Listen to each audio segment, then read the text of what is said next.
Assalamualaikum. Selamat pagi anak-anak. Berjumpa kembali bersama Bu Anif. Bagaimana kabar kalian? Sehat selalu ya, dan jangan lupa untuk tetap bersemangat. Anak-anak, di pagi hari ini kita akan belajar tema 2 kegemaranku, subtema 4 gemar membaca, PB3 dan PB4. Poin pembelajaran kita di pagi hari ini ada 3 ya. Yang pertama, langkah-langkah membaca buku di perpustakaan. Yang kedua, melengkapi cerita yang hilang. Dan yang ketiga, gerak mendorong tembok. Langsung saja ya anak-anak, kita ke poin yang pertama, yakni langkah-langkah membaca buku di perpustakaan. Sekarang anak-anak simak ya tayangan gambar berikut ini. Anak-anak masih ingat kan aturan membaca buku di perpustakaan? Nah, langkah membaca buku di perpustakaan itu sama ya dengan aturan membaca buku di perpustakaan. Jadi, langkah yang pertama itu membalik halaman secara perlahan agar buku tidak sobek. Jadi, cara membalikan buku atau membuka bukunya harus pelan-pelan ya, agar isi buku maupun sampulnya tidak sobek. Yang kedua, mencari buku bacaan di rak. Seperti halnya yang sudah Bu Guru jelaskan kemarin, saat kita ingin mencari buku, sudah ada labelnya dalam rak masing-masing. Jadi semisal mau cari buku cerita, buku tema, maupun buku-buku pengetahuan lainnya, itu sudah dilabeli ya anak-anak di raknya untuk memudahkan kalian mencari buku-buku yang ingin kalian baca. Aturan yang ketiga, membaca buku dengan posisi duduk yang benar. Jadi membacanya di tempat yang terang. Jarak buku dengan jarak pandang mata kita 30 cm dan duduklah dengan duduk yang tegak. Jadi saat kita membaca dengan tegak, maka kesehatan tulang kita akan terjaga. Membaca dengan jarak 30 cm dan di tempat yang terang juga akan menjaga kesehatan mata kita. Anak-anak, untuk yang sudah menulis materi ini di buku tema A, tidak perlu ditulis kembali ya. Jika di hari Senin kalian sudah menulisnya, maka di hari ini cukup mengulang materinya saja dan tidak perlu menulis lagi. Anak-anak sudah paham ya bagaimana cara atau langkah-langkah membaca buku di perpustakaan?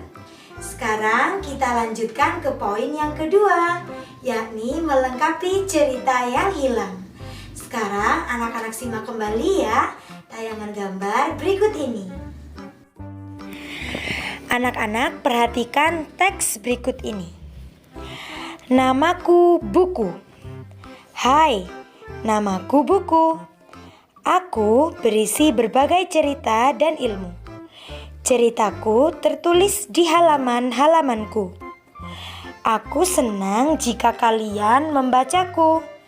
Bukalah aku dengan perlahan. Letakkan aku di rak atau lemari buku. Sering-sering membaca aku ya. Sekarang tugasnya anak-anak adalah melengkapi kalimat yang hilang sesuai dengan isi cerita yang berjudul Namaku Buku ya.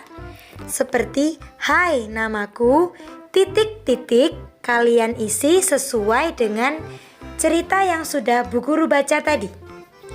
Ceritaku tertulis di titik-titik. Titik-titik, aku dengan perlahan. Letakkan aku di titik-titik atau titik-titik.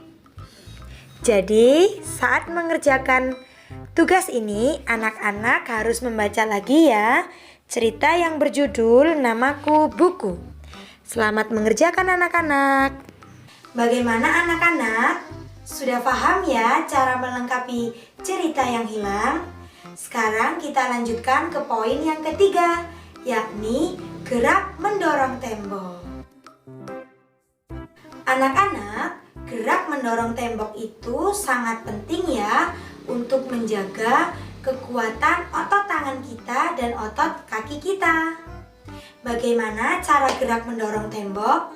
Yuk anak-anak, kita simak ya video pembelajaran dari Bu Guru.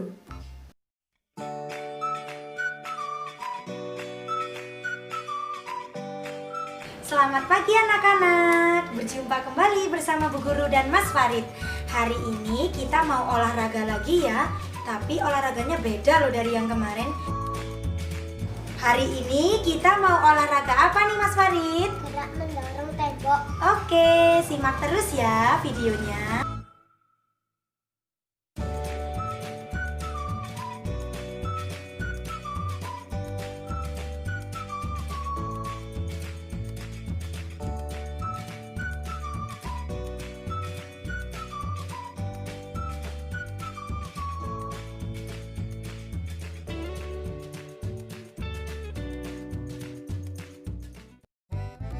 Anak-anak, jangan lupa ya untuk mengerjakan tugasnya.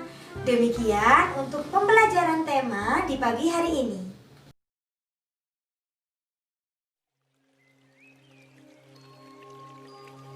Anak-anak, kita lanjutkan ya ke pelajaran yang kedua, yakni akidah akhlak.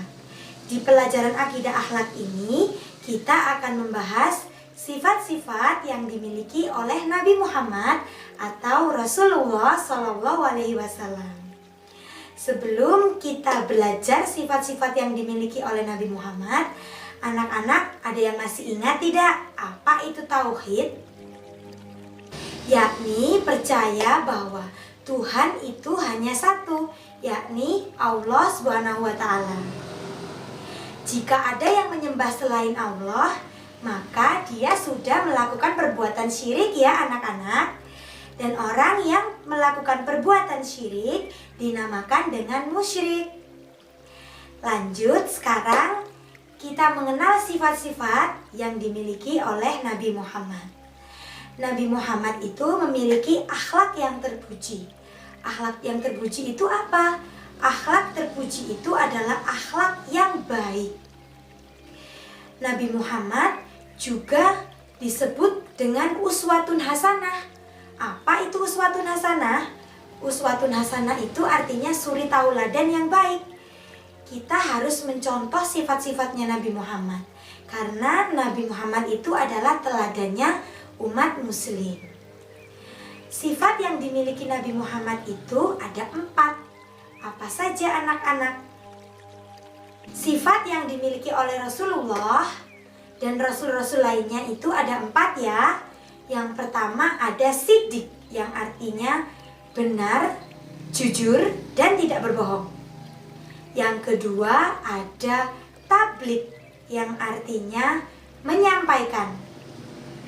Yang ketiga ada amanah, yang artinya dapat dipercaya. Dan yang keempat ini ada fatonah, yang artinya cerdas. Lalu bagaimana cara kita meneladani keempat sifat dari Rasulullah tadi? Sekarang anak-anak perhatikan ya tayangan gambar berikut ini. Meneladani sikap sidik atau jujur adalah seperti gambar di tayangan ini, yakni tetap berbuat jujur meskipun telah membohongi mama. Seperti dalam gambar ini ya, Alif belum sholat tetapi dia bilang ke mamanya sudah sholat.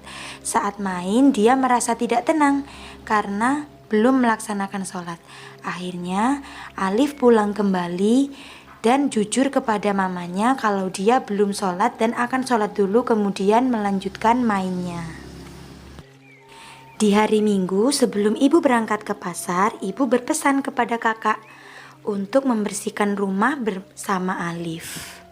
Kemudian saat Alif bangun, kakak menyampaikan pesan ibu kepada Alif untuk membersihkan rumah secara bersama-sama. Jadi apapun amanah atau pesan dari orang yang dititipkan ke kita harus kita sampaikan dengan baik dan benar ya anak-anak. Yang ketiga adalah meneladani sifat amanah, yakni dapat dipercaya. Waktu itu Alifa jajan di kantin sekolah, tapi dia tidak membawa uang atau lupa.